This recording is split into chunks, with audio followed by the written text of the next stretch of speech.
ಈ ವಿಧಾನಸಭೆ ಎಲ್ಲಿಗೆ ಹೋಗ್ತಾ ಇದೆ ಇದು? ಈ ಸಿನಿಮಾದಲ್ಲಿ ಎ ಸರ್ಟಿಫಿಕೇಟ್ ಕೊಡ್ತಾರಲ್ಲ, ಎ ಸರ್ಟಿಫಿಕೇಟು ಅಲ್ಲಿಗೆ ಹೋಗಿ ನಿಂತೈತೆ. ಮೊದಲು ಯು ಸರ್ಟಿಫಿಕೇಟ್ ಇತ್ತು, ಯೂನಿವರ್ಸಲ್. ಹೌದು, ಅಲ್ಲಿ ಮಾತಾಡ್ತಾರೆ ಅಂದರೆ ಯೂನಿವರ್ಸಲ್ ಅದು. ಇದು ಹೇಗೆ ಬಂದು ನಿಂತೈತಿ ಇಲ್ಲಿ? ಆ ಅಶ್ಲೀಲ ಮಾತುಗಳು ತಾವು ಟಿ ವಿಲೆಲ್ಲ ತೋರಿಸ್ತಾ ಇದ್ದೀರಾ, ಹೆಂಗೆ ಆಗ್ತಾ ಇದ್ದಾವೆ. ತೂತು ನಾಚಿಕೆಗೇಡ್ರಿ. ಒಂದು ಸರ್ಕಾರದ ಜನಪ್ರತಿ ಮಂತ್ರಿಗಳು ಹೀಗೆ ಆ ಸ್ಕ್ಯಾಂಡಲ್ ಸಿಕ್ಕಾಕೊಂಡೆಲ್ಲನೂ ಕೂಡ. ಯಾವುದು ಏನಂತಂದರೆ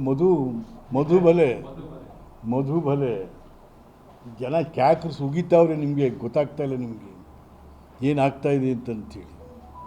ಚೇ ಹಾಂ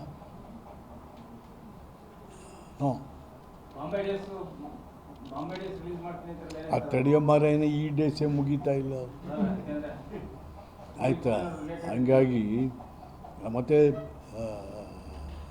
ನಾನು ಹೇಳ್ತೀನಿ, ಆಯ್ತು ನಿಮ್ಗೆ ಅವಕಾಶ ಕೊಟ್ಟಿದ್ದಾರೆ, ಆಯ್ತು ನಿಮ್ಗೆ ಬೇರೆಯವ್ರಿಗೆ ಅವಕಾಶ ಆಗಬೇಕಲ್ಲ. ಇದೆಲ್ಲ ನೀವೇನು ಕಾಂಗ್ರೆಸ್ ಕಟ್ಟಿದವರಲ್ಲ, ನೀವು ಕಟ್ಟಿದ ಮನೇಲಿ ಬಂದು ಸೇರ್ಕೊಂಡಿರೋರು. ನೀವು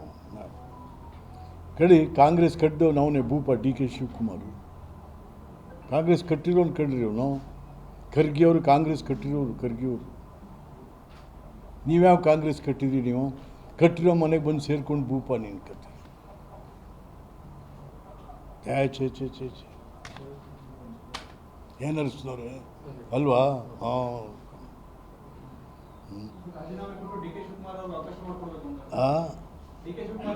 ಅರೆ ಅವನ ಕಾಂಟ್ರಿಬ್ಯೂಷನ್ ಇಲ್ವಾ ಸರ್ಕಾರ ಬರೋಕ್ಕೆ? 130,000 ಸೀಟ್ ಬರೋಕ್ಕೆ ಅವನ ಇನ್ವೆಸ್ಟ್ಮೆಂಟ್ ಇಲ್ವಾ? ಅವನ ಕಾಂಟ್ರಿಬ್ಯೂಷನ್ ಇಲ್ವಾ? ಅವನ ಶ್ರಮ ಇಲ್ವಾ? ಹಾಂ, ಅಲ್ಲ ಇರೋ ವಿಚಾರ ಅದು, ಇರೋ ವಿಚಾರ ಅದೆಲ್ಲ. ಅಲ್ಲ ರೀ, ಆ ಸದನ ನಡೀತಲ್ಲ, ಅದು ಯಾರಾದರೂ ಮಾನ ಮರ್ಯಾದೆ ಇರೋದು ಏನಾದ್ರು. ನಮ್ಮ ರಾಜ್ಯದ ಮಂತ್ರಿಗಳೇ ಆ ಪರಿಸ್ಥಿತಿಯಾಗಿ ಕೂತಿದ್ದಾರೆ. ಮತ್ತು ಆಡಳಿತ ಪಕ್ಷ ಒಂಥರ, ಆ ವಿರೋಧ ಪಕ್ಷ ಇನ್ನು ಬಿಡಿ. ಅಲ್ಲಿ ಹೇಳ್ತಾನೆ, ಹೌಸಲ್ಲಿ ಹೇಳ್ತಾನೆ, ಮಂತ್ರಿ, a cabinet minister is the government. Rajanna ನಿಂತ್ಕೊಂಡು ಹೇಳ್ತಾರೆ, he made a open statement on the floor of the house. 48 ಜನ ಈ ಟ್ರ್ಯಾಪಲ್ಲಿದ್ದಾರೆ, ಮಧುಬಲೆಯಲ್ಲಿ ಜಡ್ಜಸ್ಗಳಿದ್ದಾರೆ. ಅವ್ರು ಯಾರು ಅಂತ ಕೇಳೋ, ಪ್ರಶ್ನೆ ಮಾಡುವಂಥ ಯೋಗ್ಯತೆ ಬರಲಿಲ್ಲ ಈ ಅಪೋಸಿಷನ್ ಪಾರ್ಟಿಯವರು, ನಮ್ಮ BJP-ಯವಕ್ಕೆ. ಅವ್ರು ಹೇಳ್ತಿದ್ದ, yes tell us give the list ಅಂತ ಕೇಳಲಿಲ್ವಲ್ರಿ ಇವನು ಯಾವನು ಅನ್ಕತ್ತೀವಿ. ವಿರೋಧ ಪಕ್ಷ ಆಡಳಿತ ಪಕ್ಷ ಯಾವ ದಿವಾಳಿ ಎದ್ದೋಗಿದ್ದಾವೆ ಎರಡು. ಇನ್ನು ಮತ್ತೆ ಜನ ಸಾಯ್ಬೇಕಷ್ಟೇ ಇವ್ರು ಕಟ್ಕೊಂಡು. ಹಾಂ, ಆಮೇಲೆ ನೋಡ್ರಿ, ನೀವು ಒಳ ಮೀಸಲಾತಿಗೆ ರಿಕ್ರೂಟ್ಮೆಂಟ್ನೇ ಸ್ಟಾಪ್ ಮಾಡಿಬಿಡೋ ಇಡೀ ಸ್ಟೇಟ್ದು. ಏನು ಸರ್ಕಾರ ಅಂತೀರ ಇದು? ದಿವಾಳಿ ಅಲ್ಲಪ್ಪ. ಒಳ ಮೀಸಲಾತಿ ಅದೇನೋ ಕೊಡ್ತಾರೆ, ಅವ್ರು ಇದು ರಿಪೋರ್ಟ್ ಕೊಡ್ತಾರೆ, ಅದ್ರ ಪ್ರಕಾರ ಅದಾಗುತ್ತದು. ಒಳ ಮೀಸಲಾತಿ ಆಗೋ ತನಕನೂ ರಿಕ್ರೂಟ್ಮೆಂಟೇ ಇಲ್ಲ. ಈಗಾಗಲೇ 40% ಆಫೀಸರ್ಸ್ಗಳಿಲ್ಲ. ಏನು ನಡೀತದೆ ಮತ್ತು ಆಡಳಿತ ನಿಮ್ಮದು? 40% ಅಧಿಕಾರಿ ನೌಕರರು ಇಲ್ಲ. ಎಲ್ಲ ಔಟ್ಸೋರ್ಸಲ್ಲಿ ನಡೀತಾ ಇದೆ. ಔಟ್ಸೋರ್ಸ್ನವ್ರಿಗೆ ಯಾವ ಜವಾಬ್ದಾರಿಯೂ ಇಲ್ಲ. ಉತ್ತರ ಕರ್ನಾಟಕ ಹಾಳಾಗೋದು ನಿಮ್ಮಿಂದ ಅಂತ ಕಡೆ. ಜನವೇ ಇಲ್ಲ ಕಣ್ರಿ ಅಲ್ಲಿ ಆಫೀಸ್ಗಳಲ್ಲಿ. ಹಾಂ, ಇಡೀ ಕರ್ನಾಟಕನ ಪಟಾಂಬೈಯಲ್ಲಿ ಸಿದ್ದರಾಮಯ್ಯ, ಅಯ್ಯಪ್ಪ ರಾಮ.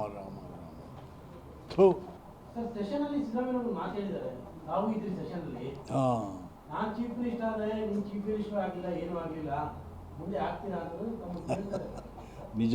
ಹೌಸಲ್ಲಿ ಸಿದ್ದರಾಮಯ್ಯ ಬಂದರು ಅವತ್ತು.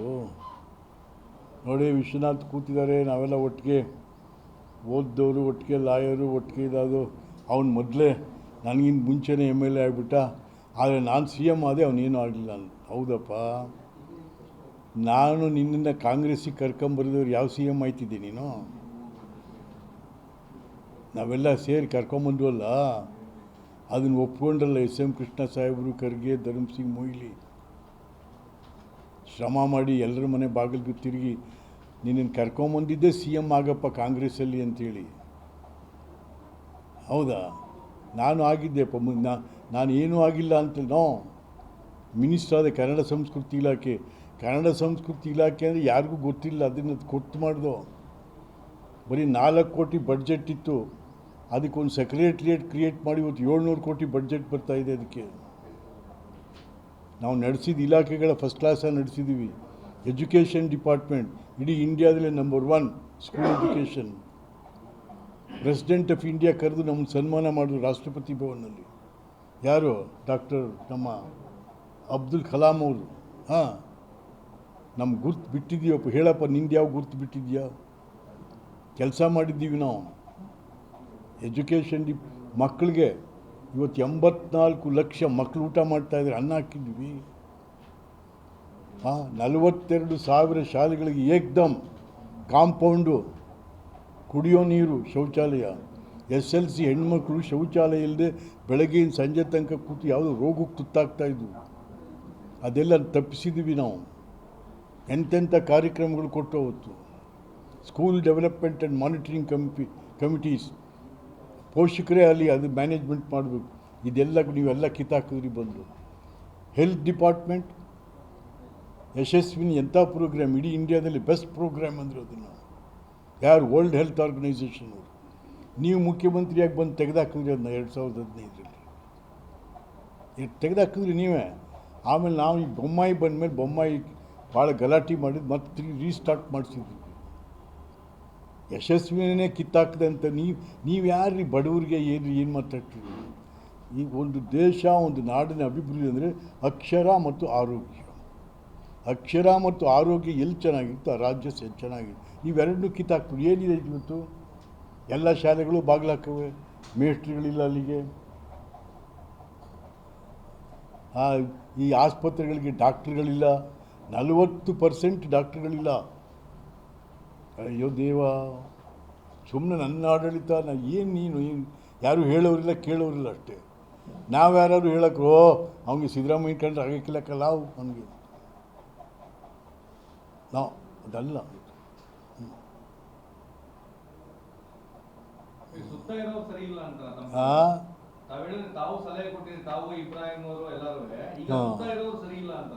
ಸರಿ, ನಾನು ಅದನ್ನ ಹೇಳಲ್ಲ. ಸುತ್ತ ಇರೋರು ಪಾಪ 8 ಜನ ಮಂತ್ರಿಗಳವ್ರೆ, 8 ಜನ ಸಲಹೆಗಾರರಿದ್ದಾರೆ. ಆ ಸಲಹೆಗಾರರಿಗೆಲ್ಲ ಸಂಬಳ ಎಷ್ಟು? ಕ್ಯಾಬಿನೆಟ್ ರ್ಯಾಂಕು ಅವ್ರಿಗೆಲ್ಲರಿಗೂ. ಈ ಗ್ಯಾರಂಟಿಗೂ ಕ್ಯಾಬಿನೆಟ್ ರ್ಯಾಂಕು, ಸ್ಟೇಟ್ ರ್ಯಾಂಕು 4 ಜನ, ಜಿಲ್ಲೆಗೆಲ್ಲ ದುಡ್ಡು, ತಾಲೂಕೆಲ್ಲ ದುಡ್ಡು. ಎಲ್ರಿ ರಾಮ ರಾಮ, ಬರ್ಬಾದ್ ಮಾಡೋಟ್ಟು ಹೋಗ್ತೀಯ ಸಿದ್ದರಾಮಯ್ಯ ಕರ್ನಾಟಕನ. ಮಾತ್ರ ಬಾಗಿಲಾಕ್ಸ್ಬಿಟ್ಟು ಹೋಗ್ಬಿಟ್ಟಿದ್ರಿ ನೀವು. 16ನೇ ಲೂಯಿ ಸಿದ್ದರಾಮಯ್ಯ. ನಿಮ್ಮ ಮೈಂಡ್ ಸೆಟ್ಟು 16ನೇ ಲೂಯಿ. ನನ್ನ ನಂತರ ಜಲಪ್ರಳಯವಾಗಲಿ ಎಂದ ಅವನು. ಜಲಪ್ರಳಯ ಆದರೆ ಯಾವನೂ ಇರೋದಿಲ್ವ? ಬರೀ ಪ್ರಳಯ ಆದರೆ ಅವನಾದ್ರು ಉಳ್ಕೊತಾನೆ. ಅವನೆಂಥವನು ನೋಡಿ. ಆ 16ನೇ ಲೂಯಿ ಮೈಂಡ್ ಸೆಟ್ ನಿಮ್ಮದು.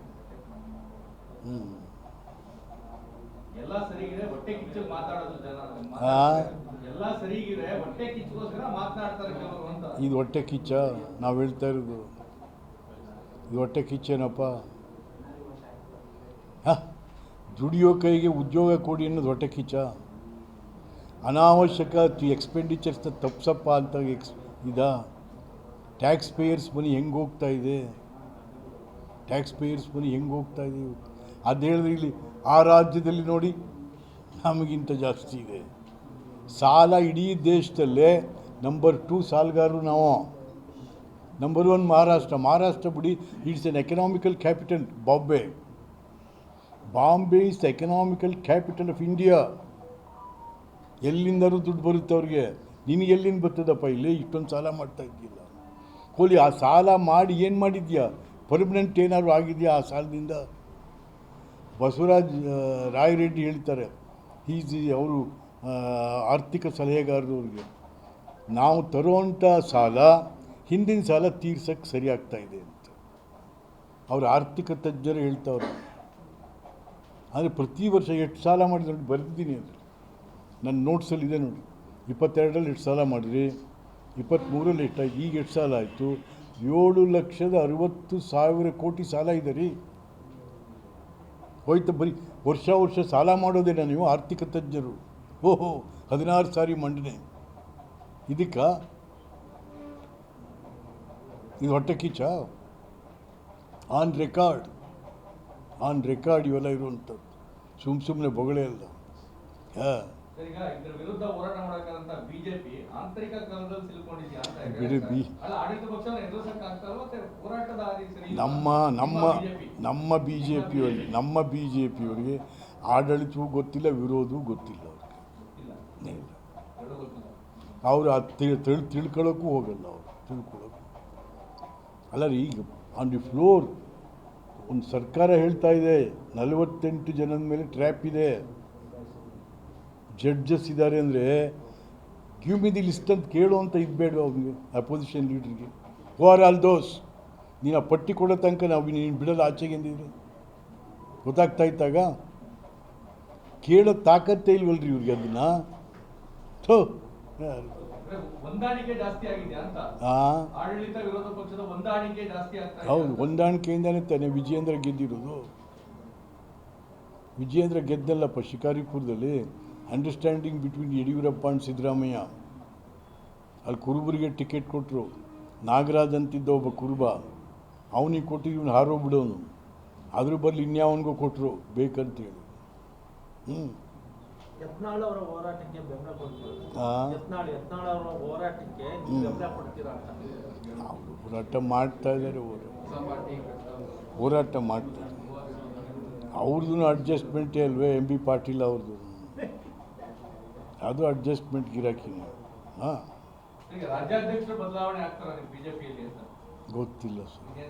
ನಾವು ಹಿರಿಯ ನಾಯಕರು ಬಿಜೆಪಿ ನಮ್ಗೆಲ್ಲ ಗೊತ್ತಿದೆ ಅಂತ. ನಾನು ಕಾಂಗ್ರೆಸ್ಸಿನ ಹಿರಿಯ ನಾಯಕ, BJPಲಿ ಕಿರಿಯ ನಾಯಕ. ನಾನು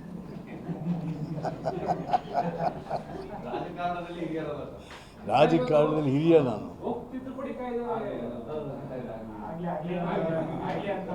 ಅಯ್ಯ ಅಚ್ಚಿ ಆಡಳಿತ ಪಕ್ಷದಲ್ಲೇ ಒಂದಷ್ಟು ವಿರೋಧ ಇದೆ. ಯಾವ್ದಕ್ಕೆ? ವಿರೋಧ ಇದೆ ಅನ್ನೋ ಮಾತುಗಳು ಕೇಳ್ಬರ್ತಾ ಇದೆ. ಯಾವ್ದಕ್ಕಪ್ಪ? ಮೈತ್ರಿ ಪಕ್ಷಗಳದು. ಯಾವ್ದಕ್ಕೆ? Bill amendment Waqf. ಆಮೇಲೆ ಸುಂದರ ವಿರೋಧ ಮಾಡ್ತಾರೆ ಅಂತ. ತೆಲುಗು ದೇಶಮು JDU ಮೈತ್ರಿ ಪಕ್ಷಗಳಿಲ್ಲ ಅಂತ. ಮೈತ್ರಿ ಪಕ್ಷಗಳಲ್ಲೇ ನಾನು ಇನ್ನೂ ಓದ್ಕೊಂಡಿಲ್ಲ ಸರಿಯಾಗಿ. ಸ್ವಲ್ಪ ವಖಫ್ ಓದಿಲ್ಲ, ಸುಂದರಪ್ಪ.